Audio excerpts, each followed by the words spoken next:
Buenos días, ¿cómo están? Buenos días, César. ¿Cómo está?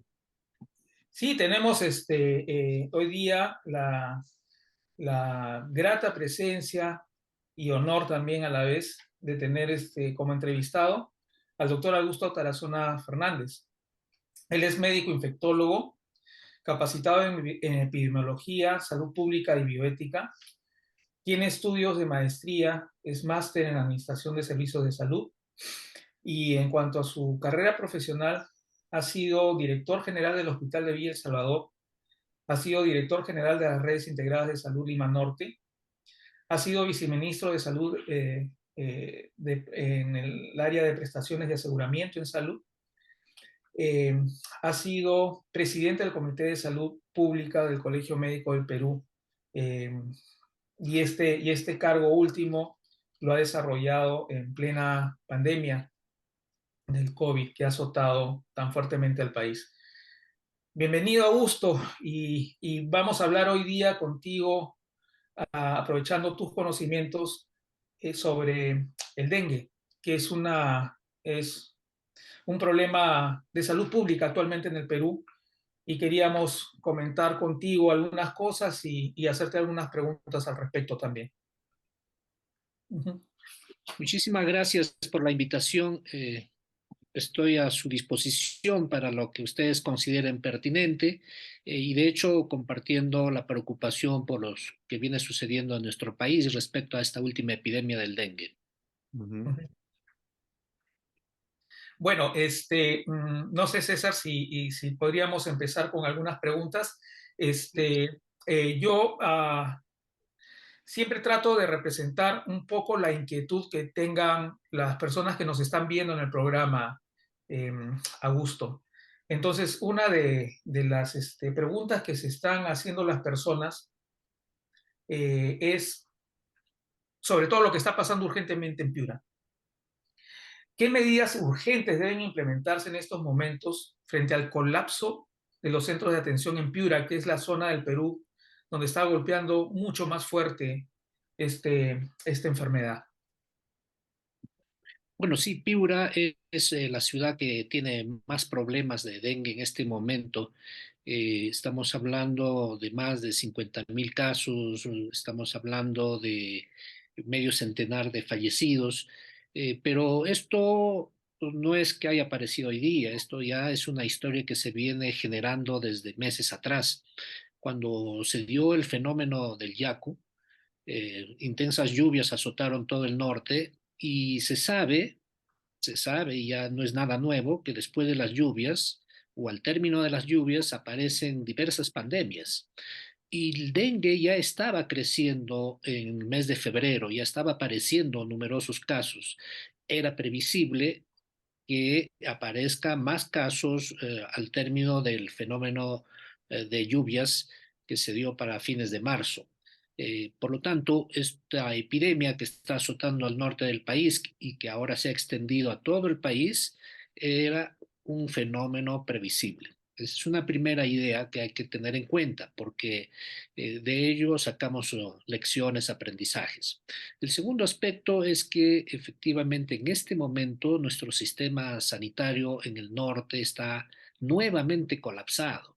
Y digo nuevamente porque durante la pandemia hemos tenido el mismo problema.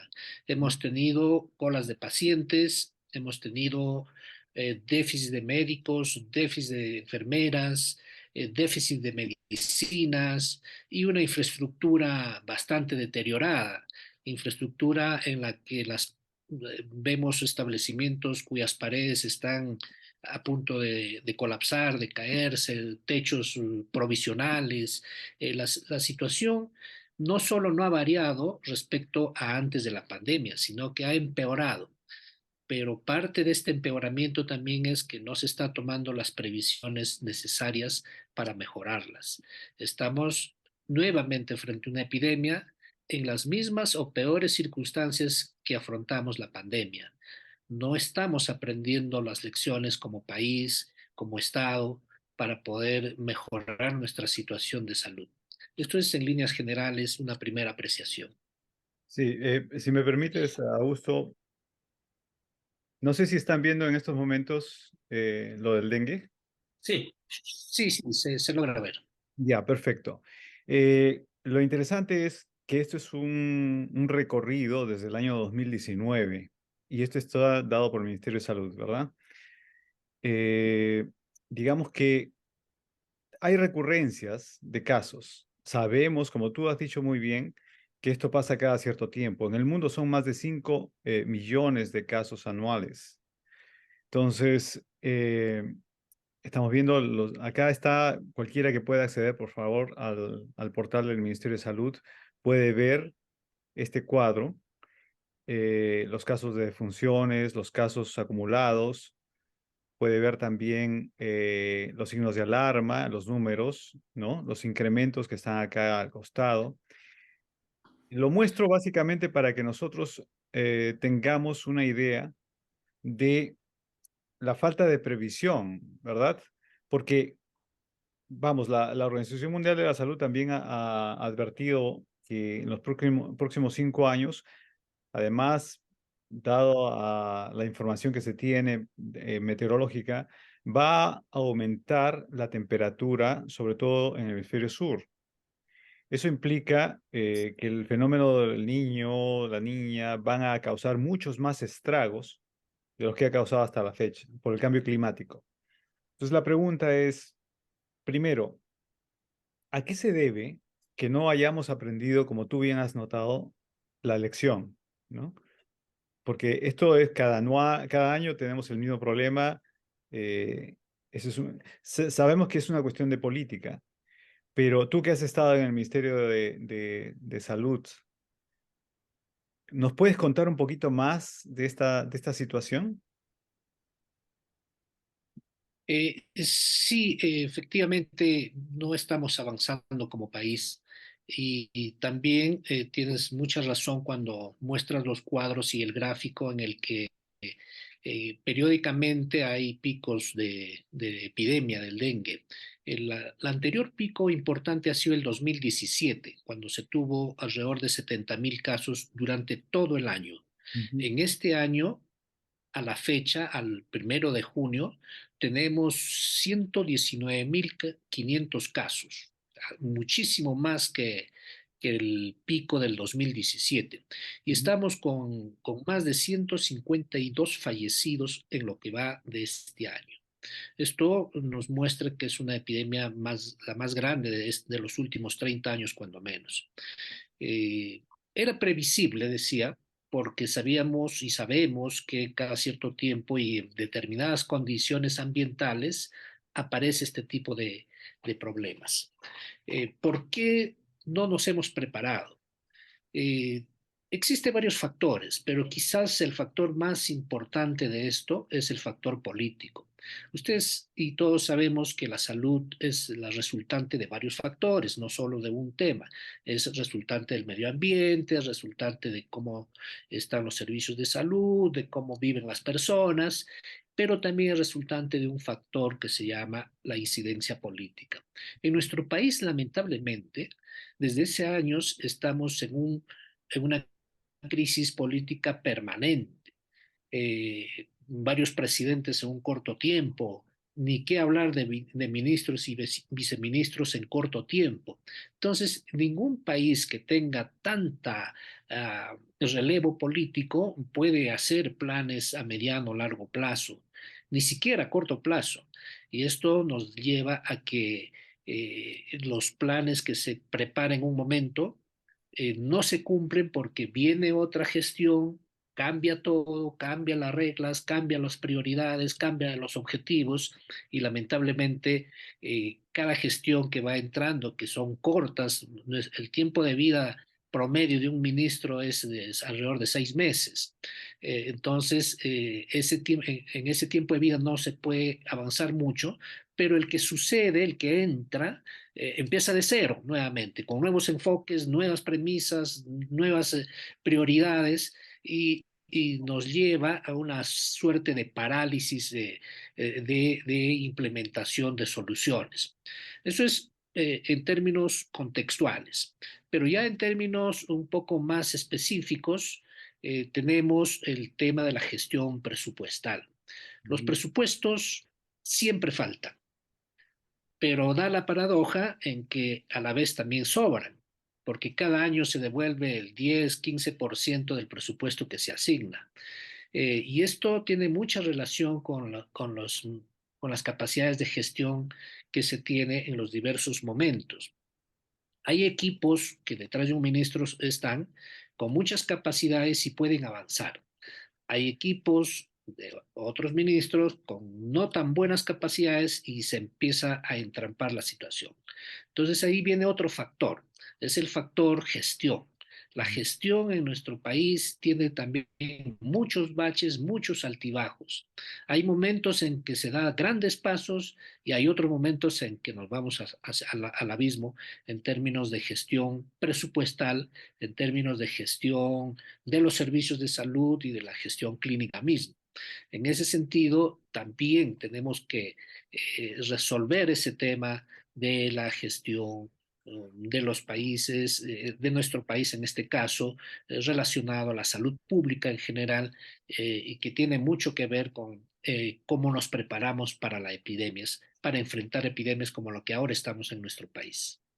Ujú. Y sí, Augusto, quedó pendiente mi pregunta, es cuáles son las medidas urgentes a implementar en estos momentos frente a este escenario que tenemos al frente. El dengue se transmite por el mosquito y hay un dicho de promoción a de la salud, de prevención muy cierto. Si no hay mosquito, si el mosquito no entra a la casa, no entra el dengue.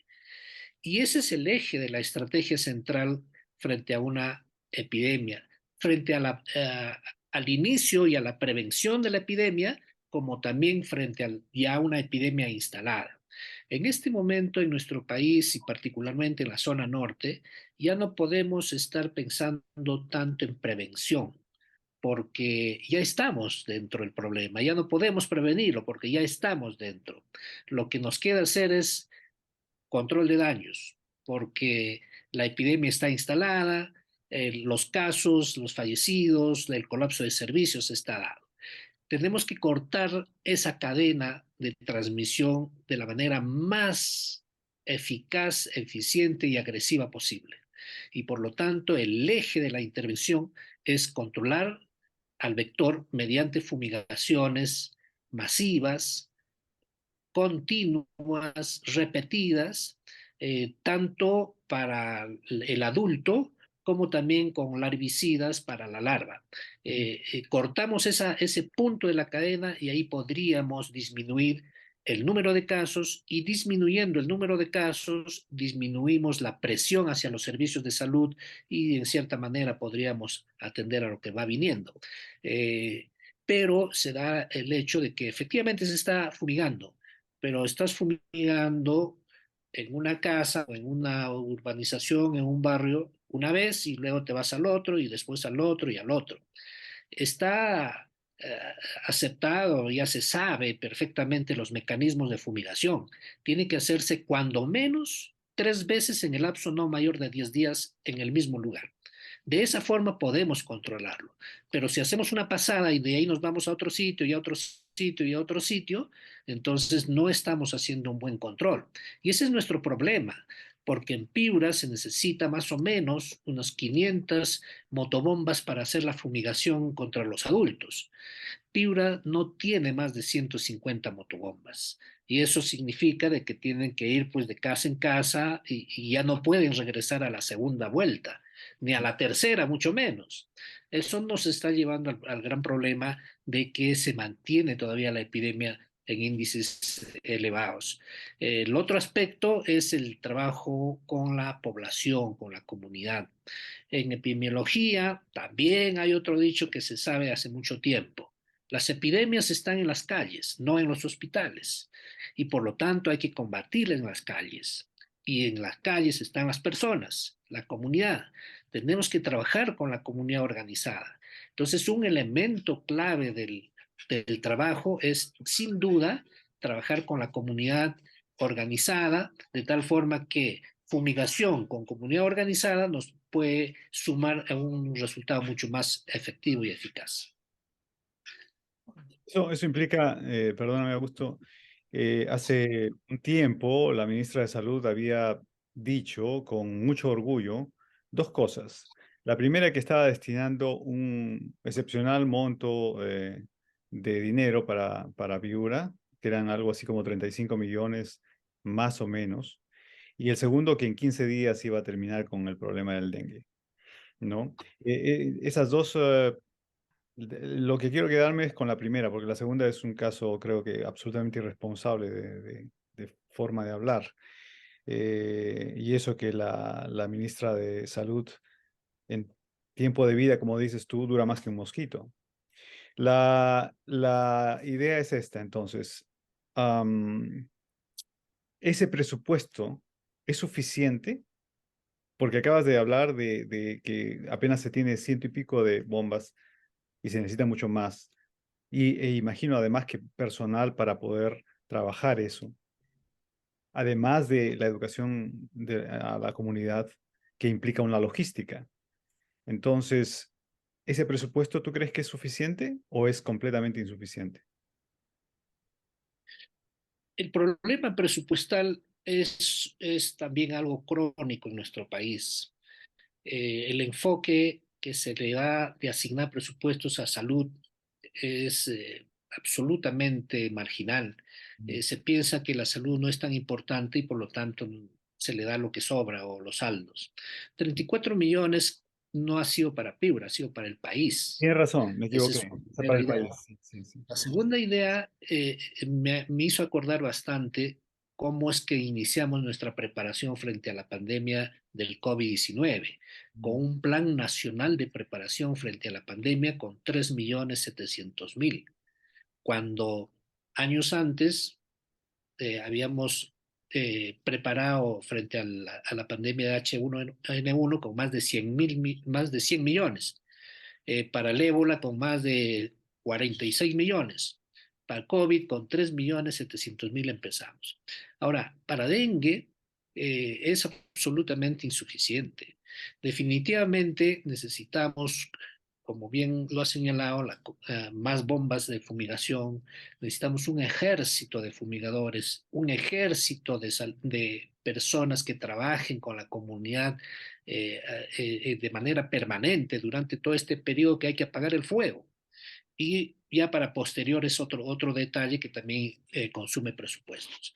Por lo tanto, en nuestro país se está acostumbrado a que la salud no tenga la suficiente importancia como para asignarle el presupuesto.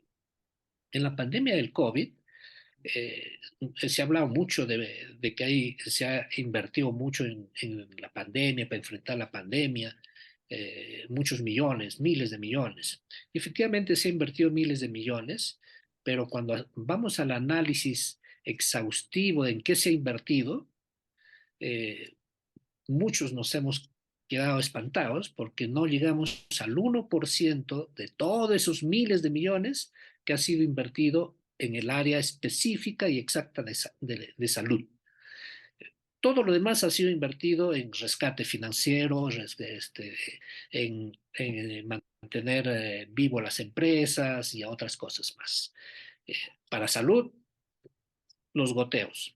Y eso mismo se ve ahora. Ahora 34 millones sabemos que no es suficiente.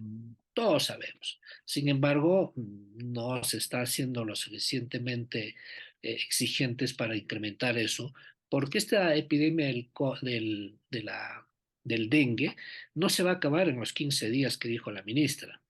Bien, tú has señalado un comentario, pero eh, justamente el día de hoy se cumplen los 15 días. Y el día de hoy, en estos 15 días, podemos decir que más de la mitad de muertos se ha dado en estos 15 días. Mm. Más de la mitad de casos se ha dado en estos 15 días.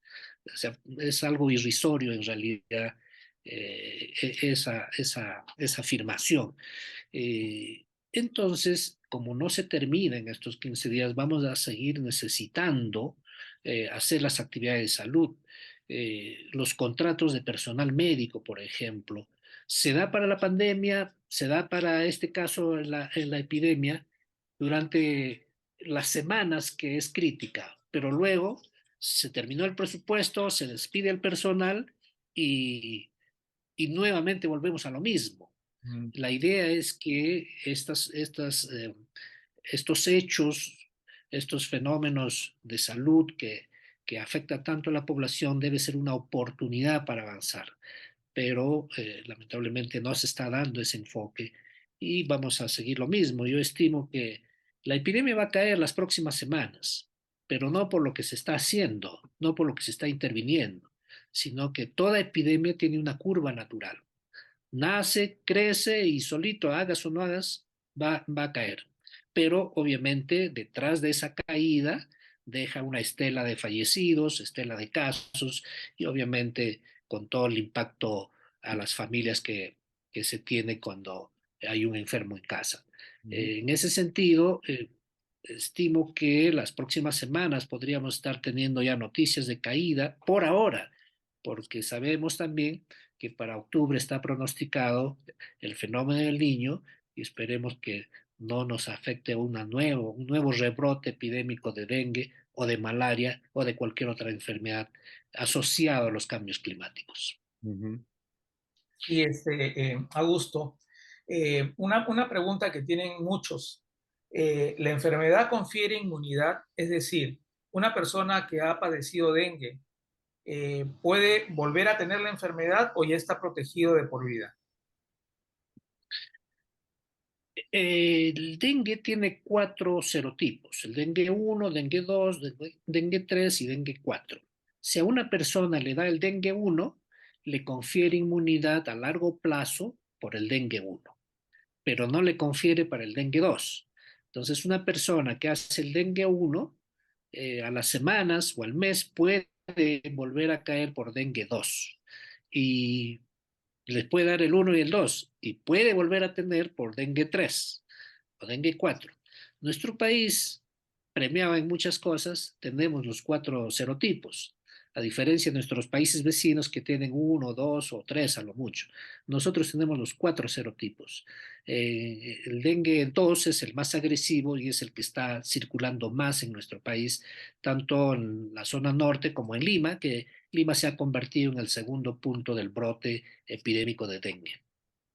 Y Y dicho sea de paso, otra pregunta, César, permíteme. sí, sí, sí, claro. La gente se pregunta también, bueno, en la época del COVID se hablaba de la eficiencia y la eficacia de las vacunas, pero yo no voy a hablar en esos términos, voy a resumirlo en una sola palabra.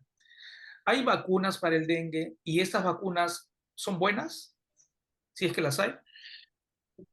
Sí, existen vacunas contra el dengue, pero a diferencia de las vacunas que conocemos para otras enfermedades e inclusive para el COVID, que se puede aplicar a todas las personas o está ya muy definido a quiénes aplicar, en las vacunas para dengue hay restricciones, no se puede aplicar a todos. La vacuna aprobada por el FDA, el dengue dex, eh, se- solo se puede aplicar a personas que ya tuvieron un episodio de dengue y tienen una edad entre 9 a 16 años. Hay una segunda vacuna que es un poquito más permeable porque no necesita que tenga como antecedente haber enfermado de dengue y se puede aplicar entre los 4 años a 40 años, a 45 años en algunos países. Esto está aprobado en Europa y lo acaba de aprobar hace pocas semanas en Argentina. Eh, ¿De qué nos sirven las vacunas? Para cortar la epidemia no nos va a ser muy útil, porque ya la epidemia va a caer sola. A diferencia de COVID, en el COVID sí la vacuna ha sido vital y fundamental para cortar la epidemia de COVID, pero en dengue no. Sin embargo, nos va a servir para las siguientes olas de dengue porque, como hemos visto los gráficos, todos los años hay dengue. Entonces no dejemos morir a nuestros compatriotas todos los años, porque si no los vacunamos, no prevemos nuevas, no prevemos que puedan enfermar y fallecer las personas, porque hay que recordar que las vacunas es básicamente para que no enfermen gravemente y para que no fallezcan. Esos son los dos objetivos de las vacunas. En ese sentido, deberíamos empezar cuanto antes la vacunación para prever que no haya muertos, que no haya casos graves en las siguientes olas de la epidemia de dengue, que se va a dar porque sabemos que esta es una epidemia asociada al cambio climático y que va a seguir habiendo. De lo que se trata es que estas olas de epidemia no sean tan grandes como la que estamos teniendo ahora. Ujú. Eh, de hecho, según las estadísticas, de cada 10 personas vacunadas, 8 realmente no vuelven a hacer una crisis, 2 pueden hacerla, más o menos. Eh, pero eso implica que es necesaria la idea de la vacunación a mediano y largo plazo, es decir, justo lo que acabas de decir, ¿no? Es decir, para prever desastres de muertes, como ahora están ocurriendo. Las vacunas nos prevé hacer las formas graves y muertes. A veces cuando lo vemos de lejos, en distancia geográfica, en distancia longitudinal, o de lejos, cuando uno está arriba en los cargos, así mira el llano, también a veces se ve lejos. Eh, un muerto, un fallecido es un número estadístico, pero no es lo mismo si pasa en tu familia. Entonces, poniéndonos en la condición de las familias, de los más de 155, 160 fallecidos en esta oportunidad, poniéndonos en el lugar de esas familias, evidentemente un muerto es un muerto. Y eso es doloroso para cualquier familia. Y eso es lo que hay que evitar. Ya no para esta epidemia, ya la epidemia nos ganó, ya hizo lo que ha querido con nosotros y sigue haciendo todavía, pero evitemos hacia futuro. En la tradición clásica de la literatura, una persona es todas las personas. Es decir, cuando muere una persona, muere la memoria, en cierto sentido, la memoria de toda una humanidad, ¿no? Y eso creo que no lo tenemos en claro, la importancia de cada individuo. Y, y eso tiene que ver con la educación y la necesaria relación entre educación y salud. Lo estamos viendo ahora. Es algo que se tiene que tener en cuenta, que se tiene que asimilar, creo yo, en nuestro país. No sé si Raúl tienes Sí, alguna otra cosa. No, perdóname, Augusto, yo estoy interrumpiéndote a cada rato. Lo siento. bueno, sí, es que tu comentario en realidad es muy valioso porque nos permite mencionar de que la salud al final es resultante de varios factores, como habíamos señalado en algún momento. La educación es un elemento clave, pero así como la educación también es tener una vivienda adecuada, es tener, en el caso de dengue, agua, desagüe. Las poblaciones más afectadas, lamentablemente, son ese tipo de población que no tiene agua, que no tiene desagüe, por eso es que acumula sus vasijas de agua. Le decimos, tapa tu agua, tú eres el responsable de que haya epidemia, de que tapes tu agua, pero no entendemos el interno de una familia. Le cuesta su agua, no lo va a botar su agua. Le dicen, bote el agua que das a tus mascotas. A sus mascotas no les da agua porque las personas compran en una vasija y lo cuidan mucho, lo cuidan y lo proporcionan para la cocina, para lavarse, para el baño. Entonces no es un depósito, sino son muchos depósitos que tiene y es inmanejable esa situación. Por eso la responsabilidad no está tanto en la persona, sino en cómo cortamos la cadena a través del mosquito. Y por otro lado, también es importante que a través del concepto que la salud es resultante de muchos factores, trabajemos con esos otros sectores que tienen que ver, con el sector educación, para la educación y la salud, con el sector vivienda, con el municipio es el responsable, es el gobierno local que tiene que liderar toda esta articulación. Trabajemos con el sector, con trabajo, hay que dar trabajo a las personas, hay que darle vivienda, hay que darle condiciones mínimas y obviamente hay que proporcionar un servicio de salud que le dé la oportunidad de que cuando se enferme pueda resolverse su problema, pero además servicios de salud en el primer nivel de atención que hagan atención primaria, es decir, que estén los trabajadores de salud al lado de las familias, cuidando su salud, haciendo que no se enfermen. Nuestro país, la población necesita información real, necesita información desde otro punto de vista que no sea los medios de comunicación masiva que sabemos que están en manos de los grupos de poder. Necesitamos información alternativa, real, para poder hacer el análisis y tener opiniones críticas, que es lo que nos está faltando en nuestro país de manera mucho más masiva. Finalmente, también quiero decirles que conversar sobre estas cosas, sobre las epidemias, pandemias y el futuro de salud de nuestro país, es parte de la preparación para enfrentar futuros problemas sanitarios, futuras crisis sanitarias. Las crisis sanitarias venideras, que como lo dijo el secretario general de las Naciones Unidas, no dudamos que van a venir nuevas crisis sanitarias, lo único que pasa es que no sabemos cuándo van a llegar. Y en ese sentido, estas actividades contribuyen. Preparar, informarse es parte de la preparación, así como preparar nuestros sistemas de vigilancia epidemiológica, nuestros sistemas de servicios de emergencias, nuestro sistema sanitario, nuestro presupuesto, más recursos humanos especializados y no especializados, en fin, trabajo intersectorial, trabajo interdisciplinario, que es otro elemento importante. Todo eso es parte de la preparación.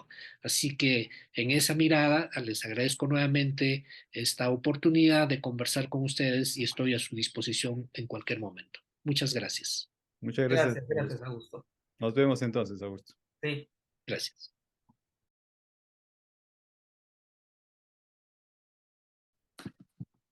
La verdad es que ha sido un privilegio tener a Augusto con nosotros. Es, es algo inusual. Y quiero empezar esta conversación entre tú y yo con una frase que él dejó en el aire, ¿no? Que es eso de que el agua es un derecho humano en realidad, ¿no? Es algo que no se toma mucho en cuenta. Acá en los Estados Unidos uno puede encontrar bebederos en todas partes, ¿verdad? Y el agua es libre, uno le dan agua y nadie paga por eso. Pero en nuestro país se ha convertido en a veces, dependiendo de las zonas, en algo de lujo, una cosa que uno tiene que pagar, no se asume como un derecho. Y entonces, en ese sentido, o la verdad, ¿no? Decir la verdad, porque es un derecho saber la verdad. Eso es otra cosa. Y para esto quisiera, si me lo permites, déjame ver si puedo compartir la pantalla en algo que me parece interesante. Primero, ¿no? No sé si estás viendo en estos momentos a Sí, la... sí, se ve perfectamente. Bueno, entonces, vamos a pasar lo que dice la señora. Yo le hablo como médico. El objeto contuso puede ser una piedra, objeto contuso. No te está diciendo proyectil arma de fuego, te está diciendo objeto contuso. Puede ser una bomba lacrimógena también. Bueno, eso depende cómo lo veas, pero el médico, tenemos tantos años estudiando objeto contuso, te está hablando de una piedra o claramente es eso. Hay dos cosas acá que me interesan y comunicarlo contigo. La primera es que dice, dos cosas que me llamaron la atención. El periodista la trata de usted y ella trata de tú. Y eso es, para mí, establecer jerarquías, ¿cómo llamarlo así? Abusivas, ¿no?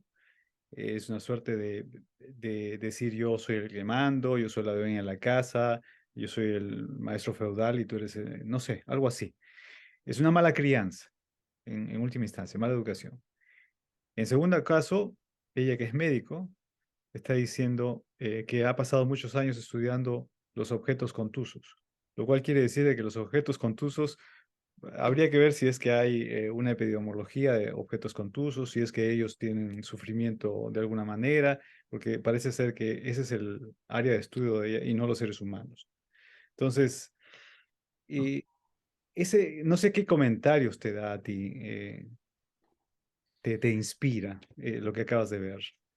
Bueno, no te puedo decir realmente qué cosa me inspira. porque podría resultar un poco grosero.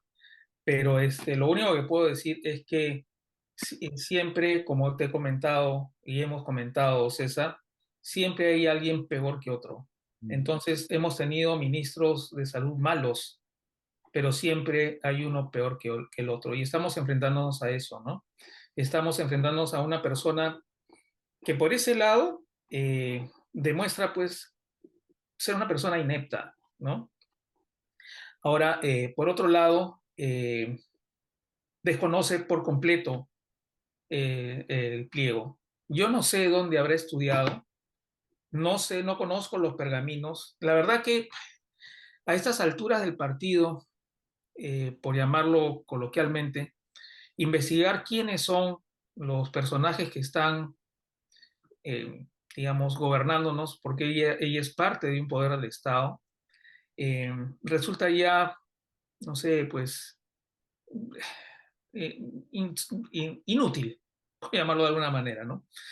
No interesa, pues uno no se da cuenta de que esta persona es completamente inepta con eso y con lo que ha dado después, de que va a poder lograr combatir el dengue en 15 días y que en 15 días nos vamos a olvidar y que en otra declaración a ella lo que le aterraba no era Piura, era que el dengue estaba entrando a Lima, ¿no? Demostrando, yo no sé, pues tú me dices qué cosa me inspira. Bueno, yo no sé qué cosa le inspirará a las personas que la escuchan.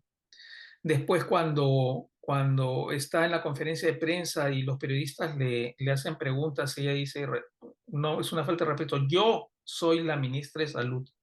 Bueno, la ministra de Salud es un personaje público escrutable.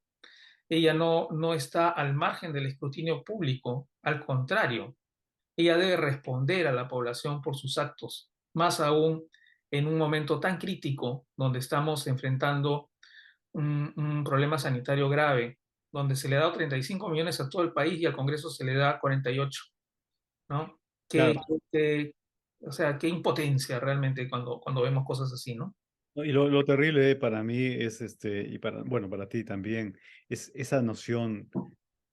Hemos insistido, creo que desde que iniciamos esta serie de charlas o conversaciones, en que la noción de poder está patas arriba en nuestro país, ¿no?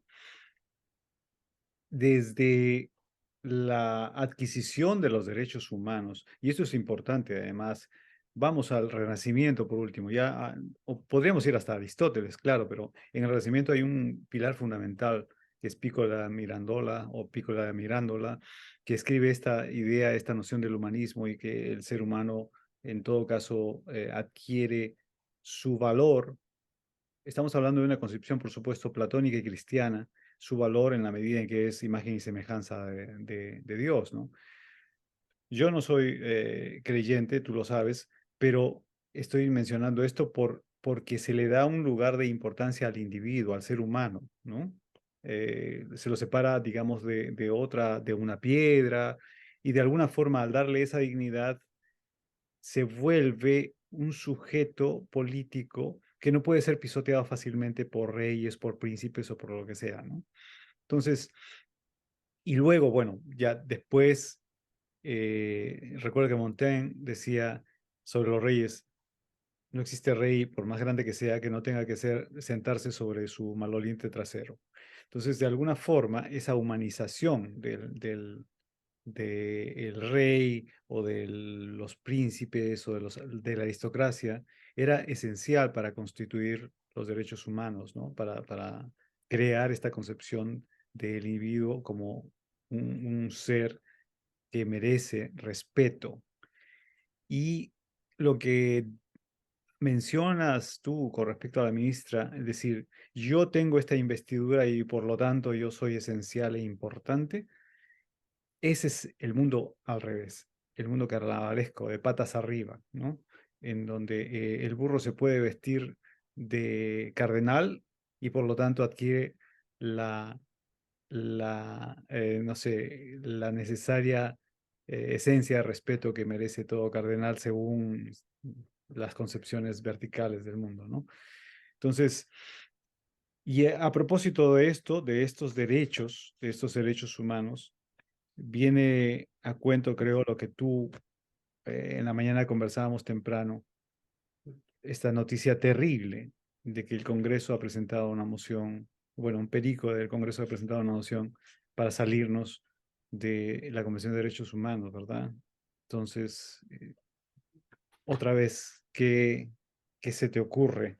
Bueno, Sin... la verdad que sí, César, más que llenarme de adjetivos, a mí me llena de impotencia, Mm. ¿no?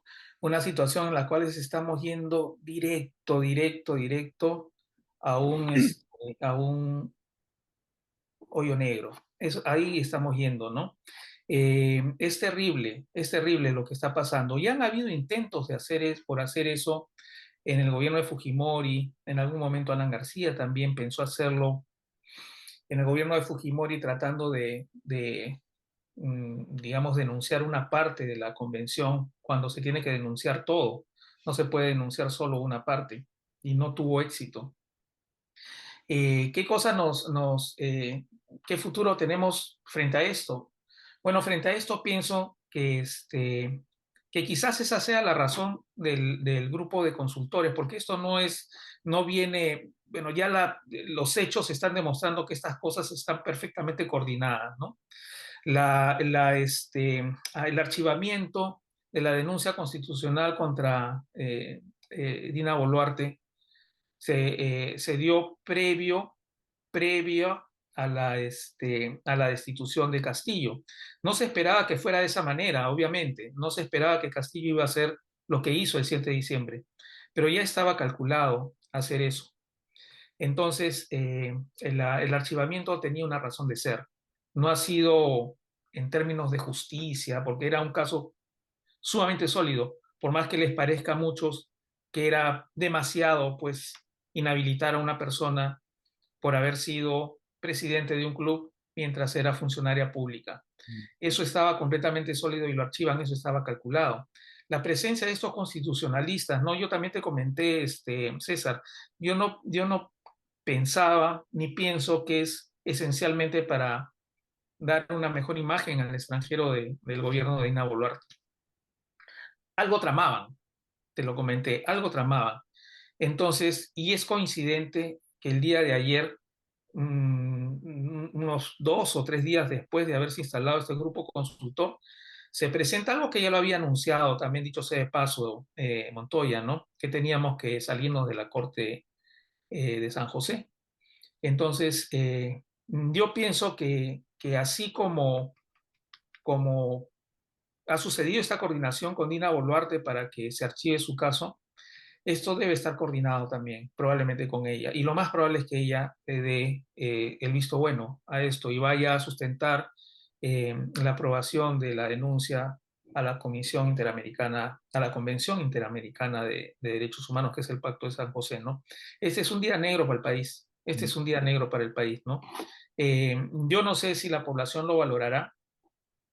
Yo no sé si se dan cuenta a dónde estamos yendo y es lamentable que, que esta impotencia de ver cómo el país está convirtiéndose en una dictadura, y en una dictadura gobernada por gente de medio pelo.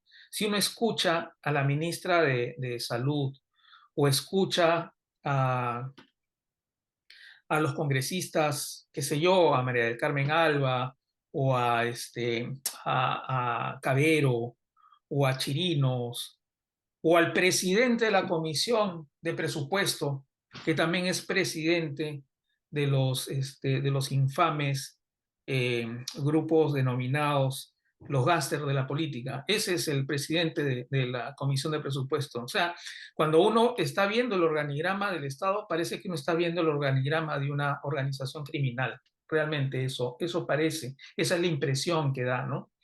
Y frente a esto, ¿qué nos queda?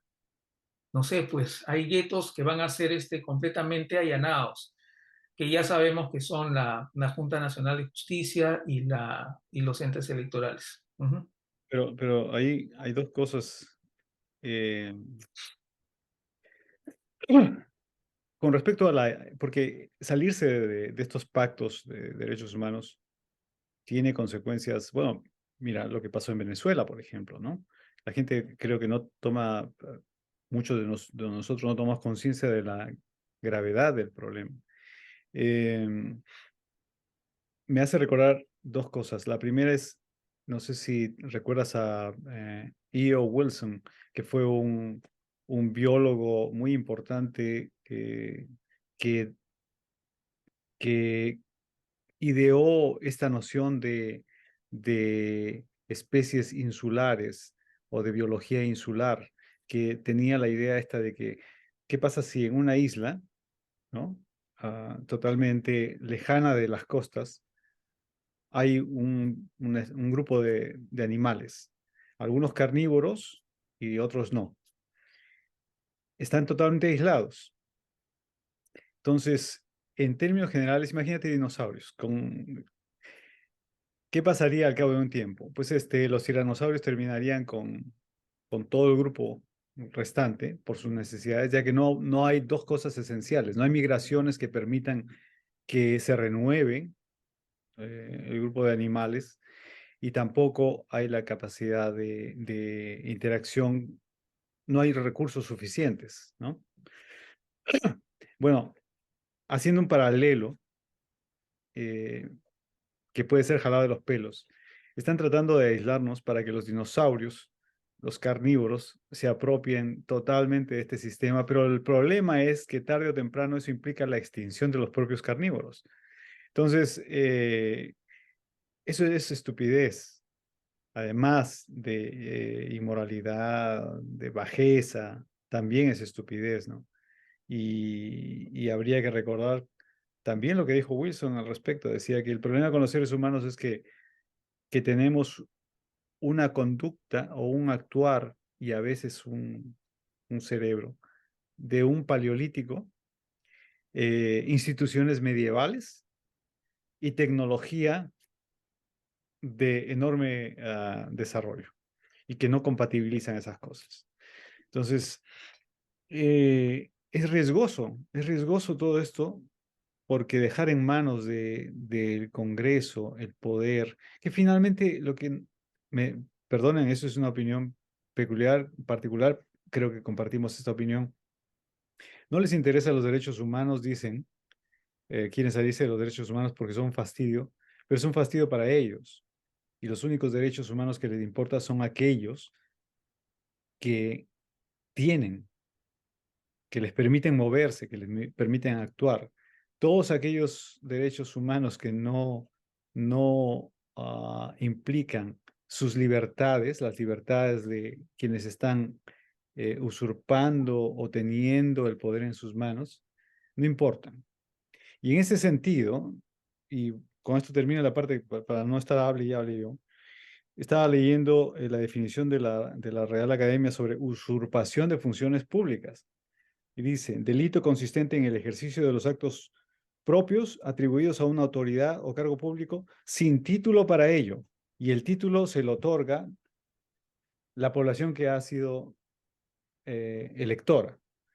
En estos sentidos, teniendo una popularidad del 7% en el Congreso a nivel nacional, ¿qué respaldo pueden tener, qué respaldo ético, moral e incluso político pueden tener a la hora de estar ejerciendo su cargo?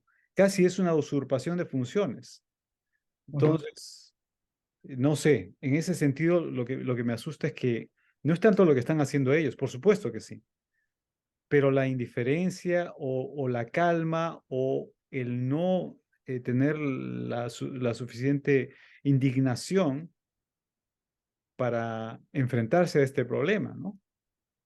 Sí, César. Bueno, dos cosas, ¿no? Una, de que lamentablemente, y lo digo con mucha pena, y eso sí lo digo a título personal, probablemente lo compartas, pero no, el Congreso representa a nuestra sociedad. Esa es nuestra sociedad, ¿no? Llena de, yo no sé cuántos conductores no habrán cutreado a un policía pasándose la luz roja.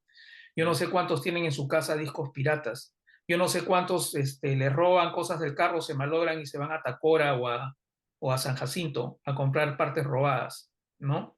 Yo no sé cuántos respetan el no bloquear los cruces en las pistas y se arma un desastre el tráfico. Yo no sé cuántas personas puedan tratar con dignidad a las empleadas del hogar. Yo no sé, yo no sé. Entonces, o quizás sí sé.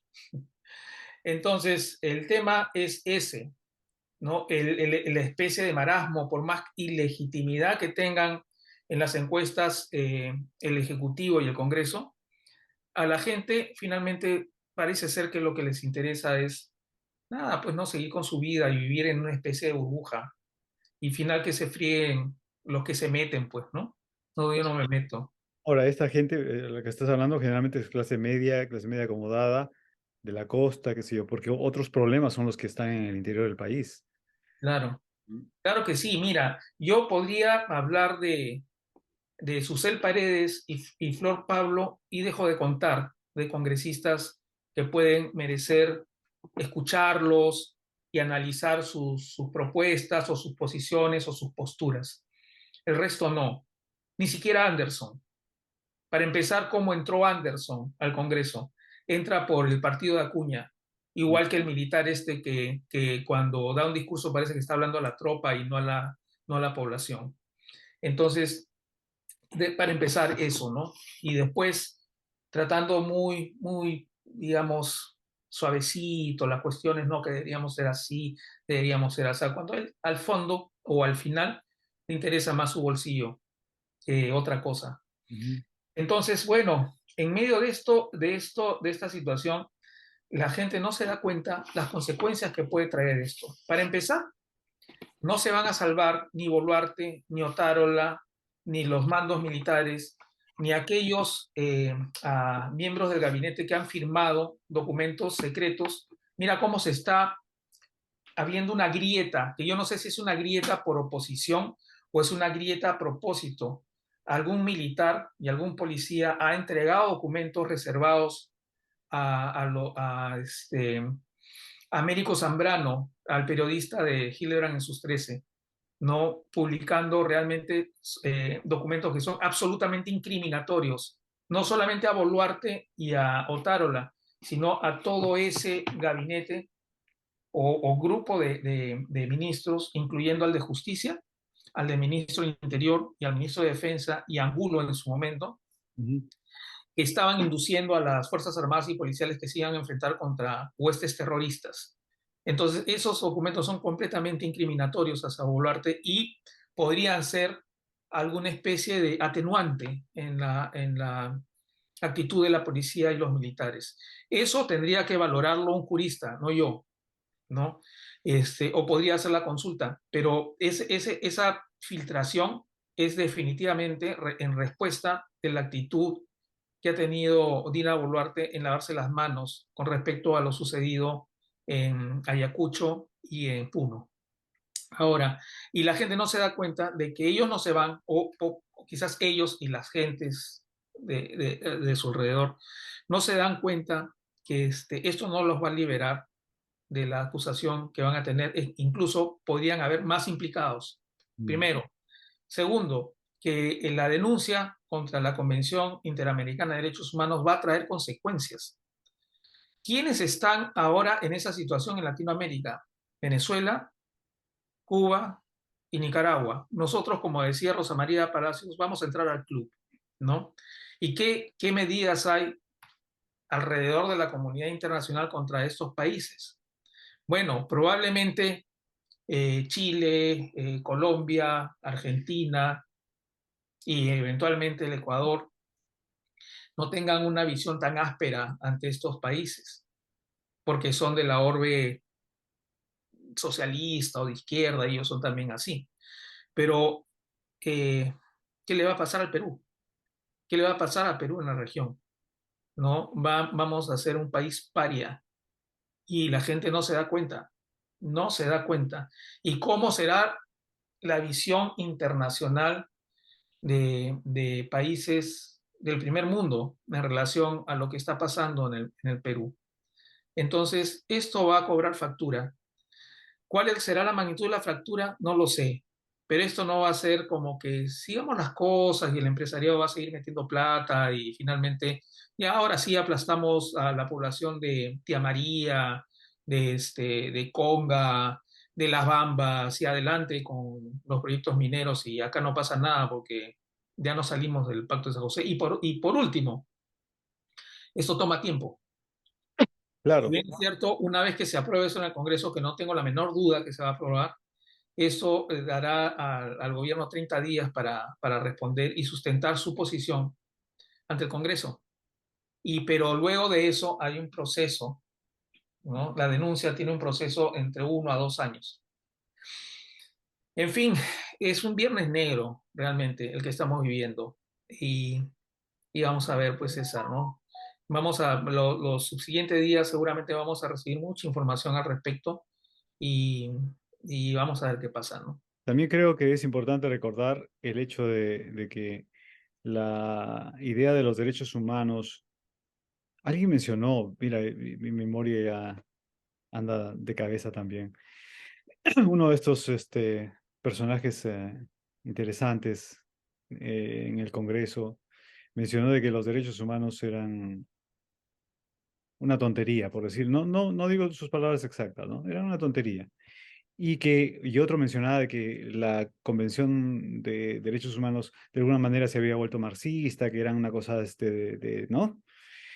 Pero eso es una ignorancia absoluta con respecto a las normas de la Convención, los orígenes de la Convención. Ella forma parte de todo un movimiento desde el siglo XVIII. La Revolución Inglesa, la Revolución Americana, la Revolución Francesa sientan las bases de lo que después en 1948 sería la Declaración de los Derechos Humanos. Y están el Tribunal Russell, están muchos antecedentes de países occidentales que no tienen nada de comunistas, ¿no? No tienen nada de socialistas y que han firmado convenciones en la medida en que aceptan de que formamos parte de una misma especie humana. Son regulaciones para evitar los excesos. Y ese es el asunto, ¿no? Y que hemos mencionado el agua como derecho humano. Por supuesto que la verdad, ¿por qué? La verdad forma parte de la correcta información. La información forma parte de los derechos humanos. Por la sencilla razón de que uno no puede decidir optar por A, B o C si no tiene la completa información. Y por lo tanto es un recorte de nuestros derechos humanos, ¿no? Entonces, es la manipulación, por lo tanto, de la verdad, el ocultamiento, todo esto son violaciones de derechos humanos. No solamente lo que se menciona a cada momento como si fueran ideas de los izquierdistas y punto, ¿no? Entonces, esa conciencia creo que nos falta y hay que promoverla. Sí, pues bueno, en fin, yo quisiera terminar, César, diciendo de que no solo es la Corte Interamericana de Derechos Humanos quien puede perseguir el delito de Estado, es decir, los delitos que provengan del Estado, llámese Perú, Argentina, Colombia, Chile, el que sea. Existe la Corte Penal Internacional con sede en Holanda y yo creo que ellos deben estar viendo probablemente no me consta, no lo sé, no tengo información, pero es probable que esté viendo la situación peruana, ¿no? Que es a la vista de la comunidad internacional una vergüenza, el copamiento de todos los poderes, ya no hay equilibrio de poderes, estamos, bueno, no había que ser demasiado inteligente realmente, César, para saber desde hace algún tiempo a dónde estábamos yendo, ¿no? El programa que hicimos sobre el día cero en relación al informe de la Comisión Interamericana de Derechos Humanos, lo advertimos. Nosotros, o sea, lo que la Comisión está tratando de dar en sus recomendaciones es evitar que nos convirtamos en algo así como Nicaragua, o finalmente como Venezuela o como Cuba. Y parece ser que el destino es inexorable. A eso vamos, ¿no? Y bueno, no sé, pues no, para mí es un día muy triste y, y bueno, la esperanza es lo último que se pierde, ¿no? Pero como que como que se está convirtiendo en una lucecita muy tenue. Pero algo debe pasar. Yo espero que algo pase y que en cierto modo esto se revierta en menor o mayor medida, ¿no? En fin, esperemos lo que sucede, César, y nada, agradecer a todos los que nos ven y, y esperar la información que venga en estos días en relación a lo que estamos conversando. Sí. Creo que este es, de todos los pocos programas que hemos grabado, el de la despedida más triste, ¿no? Ujú. En fin. Así es, Bueno, César. tocan buenas épocas, malas épocas. Ujú. Y hay que seguir nomás en pie. Así es. Ya, Raúl, gracias por todo, gracias por esta charla, esta conversación. Un abrazo inmenso a ti y a la familia. ¿Sí? También, César. Un abrazo a todos por allá. Listo, nos Muchas vemos gracias. en la siguiente. Chao. Chao, chao. Chao.